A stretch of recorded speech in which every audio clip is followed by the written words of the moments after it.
lots and lots of wildebeest and zebra have been coming down in waves to have a drink. Those elephants have been standing there for the last 40 minutes or so, and we don't really know where. There isn't an animal. There's an utterly spectacular vista.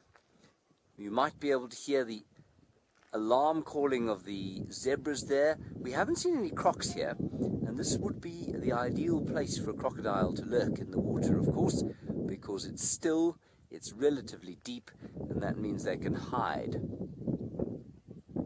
Hello, Rain. You say this is looking stunning. I couldn't agree with you more. We've had another wonderful morning of driving around and exploring this quite astonishing piece of land.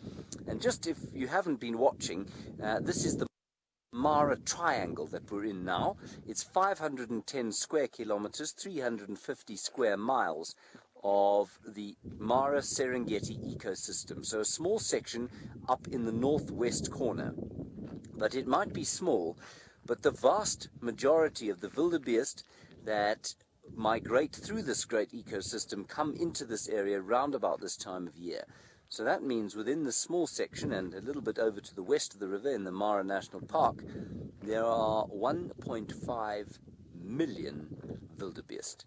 That is the brindled gnu, very similar to the one we get down in South Africa called the blue wildebeest. It's the same species, it's just a slightly different subspecies. That's what's drinking there. I'm going to just say that number again. 1.5 million of them, up to 500,000 zebra, up to 300,000 Thompson's gazelles will be looking to come into this area. You can just hear the zebra's alarm calling all around. There's the bleating of the wildebeest in these huge waves. Into the water, have a drink, turn around and come back. It's just unbelievable.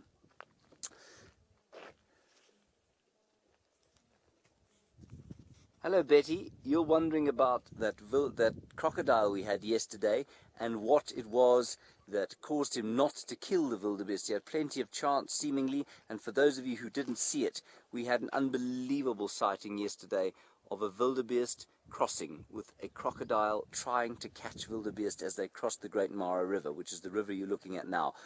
Betty, we don't know. I'm just going to suggest that what happens is that when you see these documents, show you the successes. They don't show you the multiple crocodiles. And I think that's what happened. And I wonder, you know, given the number of them that crossed, there could have been an element of a lack of enthusiasm, if you like, from the crocodile. But I don't think that's really what it was. I think it's far more likely that actually that the crocs will catch them every so often, and there's also so much natural die-off that are scavenging, much in the same way that hyenas and lions might. And Tracy, you say that crocodile was amazing and you've never seen anything like it. I haven't seen anything like it either, Tracy. It was by far my first experience. Unusual riverine vegetation. I've got a problem that side.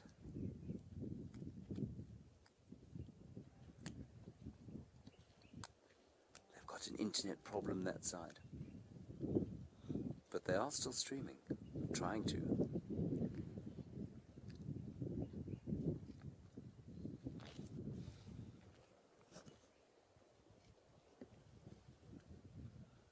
Yeah, we're looking good. Sorry about that, everybody. Believe it or not, I think that was an issue from the Juma side, not from the Kenyan side. So that's good. It's good to know that the new technology here, put out by the inimitable Mr. Peter Bratt, is working very nicely indeed. Graham, of course, is on camera, the CEO, multi-talented, and he is now filming as we speak. Hello, Graham. There's Graham's thumb. Valerie, you're wondering about the marsh pride and if we've come across it yet. We haven't, Valerie. The marsh pride was made famous, of course, by the Big Cat Diary, and I think the marsh after which they're named is actually that sort of patch of land just the other side of the river there. But ostensibly that show was filmed on the what I suppose would be called the eastern side of the river. We're operating on the west here, but that marsh the other side there is where they are. We've seen some lions. We don't know who they were yet. We're going out with the warden this evening, though, and he is hopefully going to introduce us to more of the lion prides of the area, and so we can figure out where the best spot to look at them is. So no, we haven't come across the marsh pride as far as we're aware, Valerie. It's possible that the lions we saw were part of the marsh pride, but they were quite a long way north of where we are now.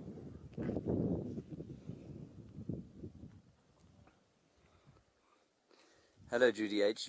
Very good question. You say, do we need special permission to be on foot? You do, but we're in a sort of public stopping area, so there's a public convenience, if you like, if you happen to need what is termed a comfort break in the tourism industry. You can go down there and you can have a walk through there. So you're allowed to get out of the car here. There are very few places here that you are actually allowed to get out of the car, and this is just one of them. And it happened to be in front of this amazing drinking spot. This is obviously not a traditional crossing point, because the animals are not crossing. They're just coming down in waves to drink and then disappearing again. And this, just before we kind of wrap this up, let's just have one more look over here, if you don't mind, Grant. Just try and conceive of the amount of life, of mammal life, that you're looking at here.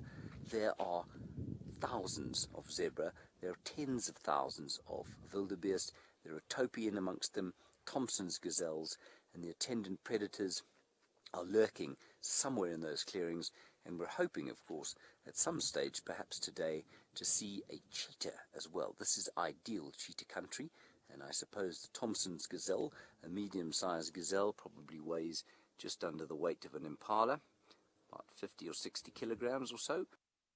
I suppose that would be the ultimate thing for something like a cheetah to catch here, and you might even be able to see a bit of the heat haze in the background there. All right, everyone, I think we're going to wrap it up from here. Just a brief visit from us. Hello, Katie. You say you love to see your friends, James and Graham. Well, Katie, I'm very glad to be considered part of your friendship circle. That's wonderful, as is Graham. He's nodding his head vigorously, and it's good to hear from you. We're going to wrap it up now. We've got a bit more testing to do, a bit more exploring to do during the day. So join us. We will hopefully be around for the sunset safari there in South Africa. We'll be doing some stuff there. We don't know what we're going to see. We had an unbelievable day yesterday. It's unlikely we're going to top that, but who knows, we might. So until then, hello everybody, welcome back again for another special Facebook from the Mara Triangle. We've just got a crossing underway here. We've watched a small wildebeest be dragged underwater by an enormous crocodile. There's a crocodile lurking in the shadows here, and the pressure is starting to build on these animals, and I think they're about to take the plunge. A few of them are in. We haven't seen zebra cross before. Here we go. There, the zebra is now swimming. You can see how deep the water is. It's probably at least 5 or 6 feet there, and there is a crocodile lurking right around where that zebra is. The others in the herd have turned around. And because it's so deep there's the croc. Did you see the croc's tail? That was the croc's tail coming up. There, he's after the zebra now. He's now picked up on the zebra, and the zebra is now not able to get out of the water there. The bank is very deep. There's 2 crocs. 2 crocs. Oh, there we go. That's that. Oh my goodness, that's unbelievable. We just watched a kill, everybody. That's the 3rd one we've seen. Gosh, that was fast. So that was a tiny little zebra. Jenny, you say this is amazing. It is absolutely amazing. Oh my goodness. It's almost, I mean, one hesitates to say this, but it was so fast that you don't even notice there's a tiny little zebra under the surface of the water there.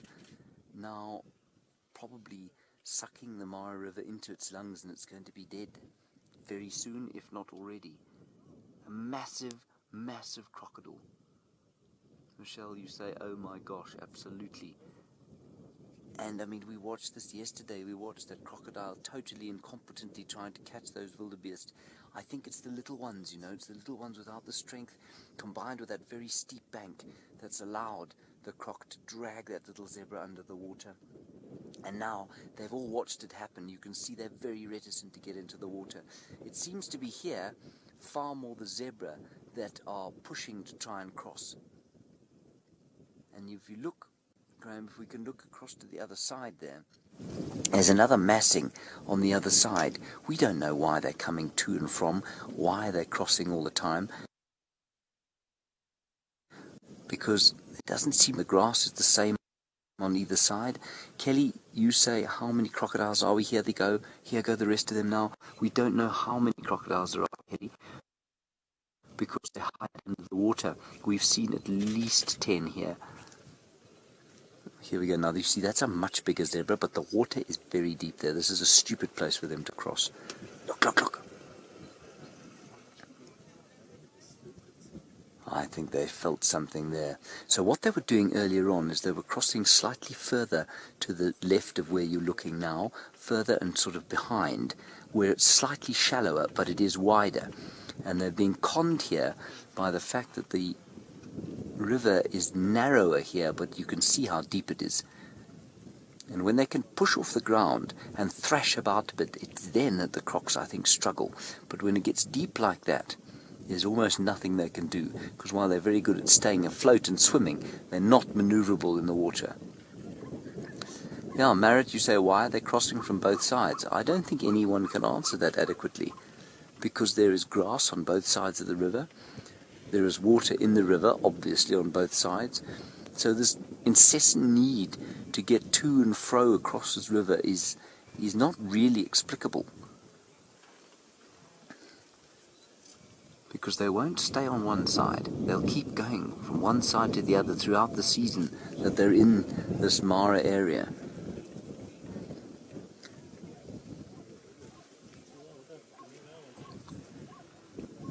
Yeah, now Kathy, you say, as we look at that crocodile, you say to see this on documentaries is one thing, but to watch it live is quite another. It is, and we're learning so much about it. Already my impressions of how these crossings work, why they happen, when they happen, how effective the crocodiles are, what their hunting strategy is. Just listen to the zebra there. Has changed profoundly from what we saw yesterday, from what we see now. And of course, being live, there's no editing here. We cannot predict what's going to happen. We don't know. We're discovering this basically at the same time as you are as well, because we haven't, I've been here less than 2 days. While we wait and see what happens here, we're not far from where we last did our little broadcast, and we're not going to be able to show you this with the camera, I don't think, because there are a number of vehicles around us, but I can see elephants way in the distance. You can get those. Quintessential elephant shot. I'll keep an eye on the crossing, everybody. Look at them there. Isn't that amazing?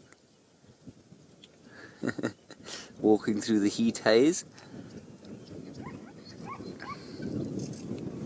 And Jackie, you say, we're seeing and doing amazing things. We are seeing utterly astounding spectacles. The kinds of things you only see in documentaries, and you imagine that it must be very difficult to see. And we've just pitched up here, obviously at the right time of the year, and we have witnessed spectacles the likes of which I didn't believe existed. Absolutely astounding stuff. And some drinking going on there.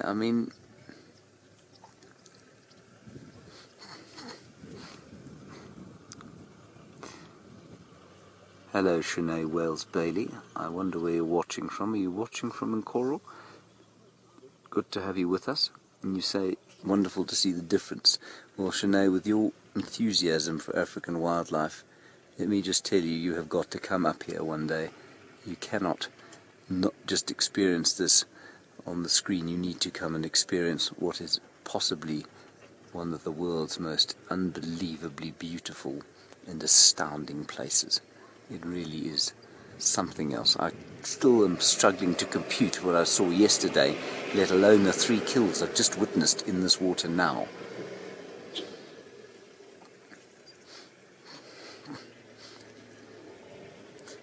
Brian Brown, you want to know the crocs will attack the elephants? No, crocs will think twice about attacking elephants. It's possible, especially little ones, but those elephants are 6 tons, some of those bulls. A big crocodile probably weighs in the region of, I'd say a really big croc around about 1.2 tons, 1,200 kilos.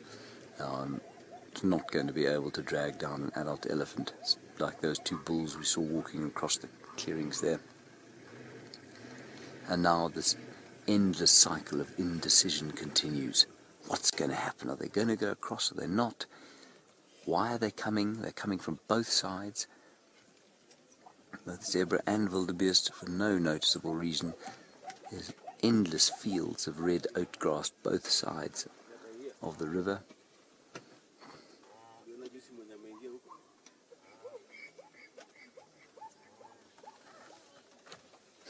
And Susie, you're so happy you can see this live. Yeah, it is a real joy to be able to bring this to you, especially on the back end of a relatively simple sort of technical, it's not actually that simple, but the setup that we've had to do to make this happen has been relatively painless. And I just think that's brilliant. It bodes so well for what we're going to be able to do in the future, how much other things we will be able to do, hopefully. So this is just the beginning of a long journey of sort of tracing, I suppose, the wildlife spectaculars of Africa. Deborah, you want to know if we're going to be on drive in a couple of hours? We will, hopefully. I mean, the idea is certainly that we are. We will try and find probably a crossing like this and see what happens there. Because this kind of thing, if you can find this kind of thing going on, my goodness, it's worth just sitting. And you know, even while you're waiting for the action to happen, just looking around you is wonderful. And Angie, you want to know if the crocs will fight over the food? Yeah, they do fight over it. There you can hear the zebras shouting at each other. That's an alarm call normally. And you want to know if they will fight? Yeah, they do fight. But not a huge amount here. They did fight over the little wildebeest that they took down. There's another emergence of wildebeest coming down onto the banks there, Graham, just to the left. And the wildebeest will provide quite a lot of pressure from behind. There are lots of animals up on the bank. And of course, if you're a lion, the kind of woodland that fringes the river here, that's where you want to be at this time of the day.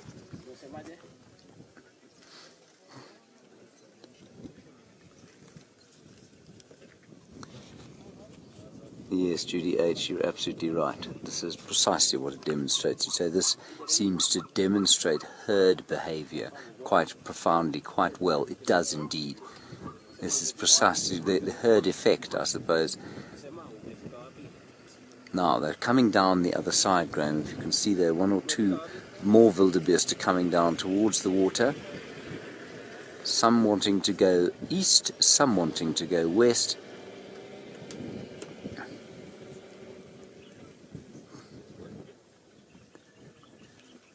And Mary, you say so much anxiety in these animals now. Yeah, I guess there must be, but you know, the crocodiles have now been hidden under the water for the last 3 or 4 minutes, and you can see as the crocs have been under the water, so the animals have kind of almost not forgotten the danger, but they're certainly being conned into thinking that they've disappeared. You can see them now starting to move down towards the water. There's a bit of panic on the other bank. They've all run back the other way.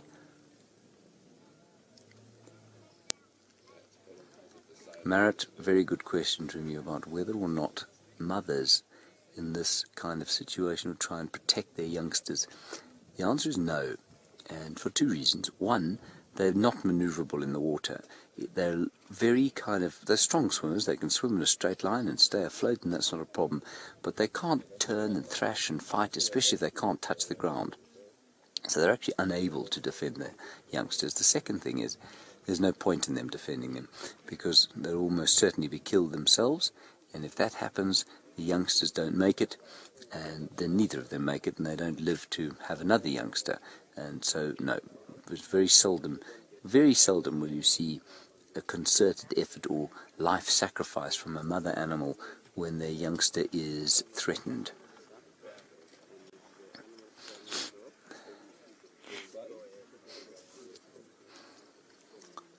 Just amazing. It's probably about 30 degrees Celsius here. Very pleasant temperature. That's, well, maybe not quite that much. probably about 80 degrees Fahrenheit, which is a very pleasant temperature. We're sitting in the shade overlooking the Mara River.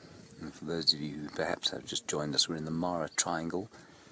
It is part of the vast Mara Serengeti ecosystem, which is about 20,000 square kilometers, or 16 or 12,000 square miles. And now there seems to be a general dispute. See, they're moving away from the river now. Perla, you want to know how long the migration takes?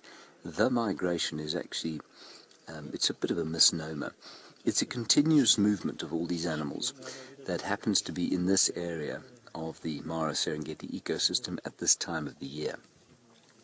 And so it continues all the time. They'll be here until October time, and they'll disappear down to the eastern fringes of the Serengeti, and then they'll go down to the south of the Serengeti, and then they'll come up to the western Serengeti, and that whole process takes roughly a year. They'll be back here probably in July next year.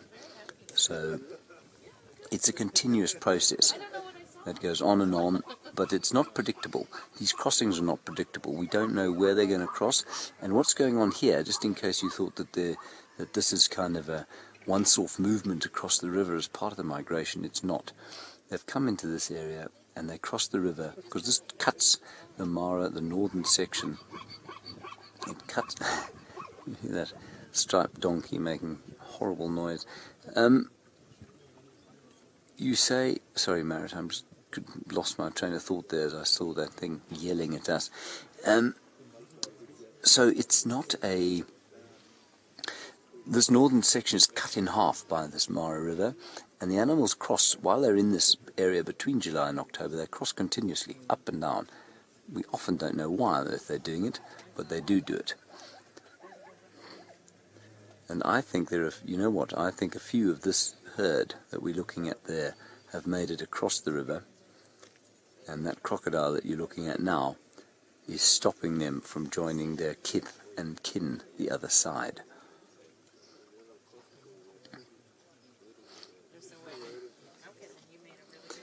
Hello Jenny, nice one about the crocodiles, of course. Now, very few people are asking questions about crocodiles, mainly because we tend to think of them with a certain amount of distaste.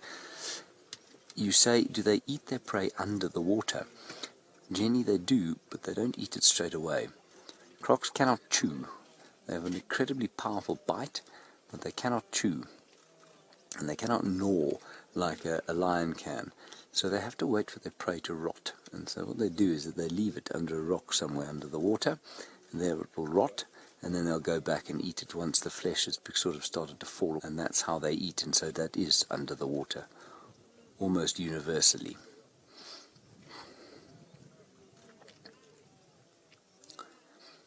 Do you say there are no traditional crossing points? Yes, absolutely there are. This is one. And I mean, there are many where you can see that the ground has been eroded through the millions of hooves that go running over those areas every year. But they come to and from, and so while you can drive along to traditional crossing points, you don't know when the animals are going to be going to and from across the river. But yes, there absolutely are traditional crossing points, and they're basically defined by the geography of the area. So,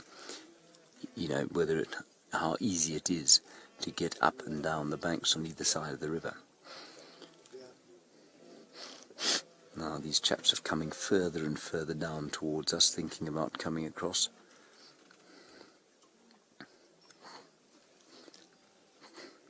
Mary, you say small stampede. Yes, this is what they did just now. And as Graham and Peter and I observed yesterday, and Graham cajoled us because I said let's leave. I didn't think they were going to cross yesterday. He said, well, they're a wildebeest and water, and they look like they're going to cross. If you wait long enough, they probably will. And here we go, look at this.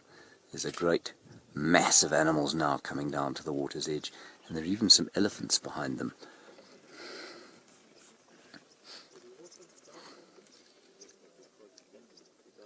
Do you want to know, do the crocs know these crossing points? They do. You say, do they learn them? But I think they learn them. Yeah, absolutely they learn them. And the biggest ones live around the crossing points. We've just watched one, though. One of these huge things. Oof. You see what happened there, everyone? One of them obviously went down to drink, and then a croc leapt out and tried to grab it. And you can hear the elephants yelling. Put something.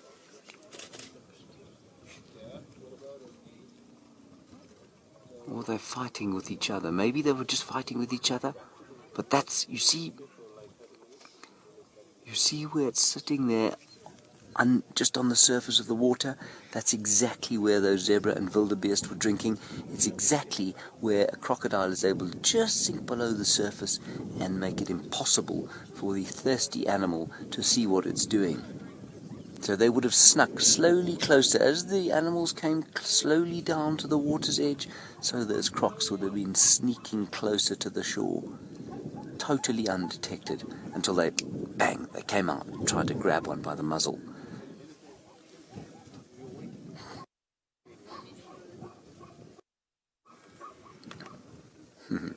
Hello, Rita. You say at times like this you're grateful for your insomnia. Well, Rita, we are even more grateful for your insomnia, so thank you for being an insomniac. We are now going to leave you this time round. We'll keep you posted, obviously. If anything else happens, we'll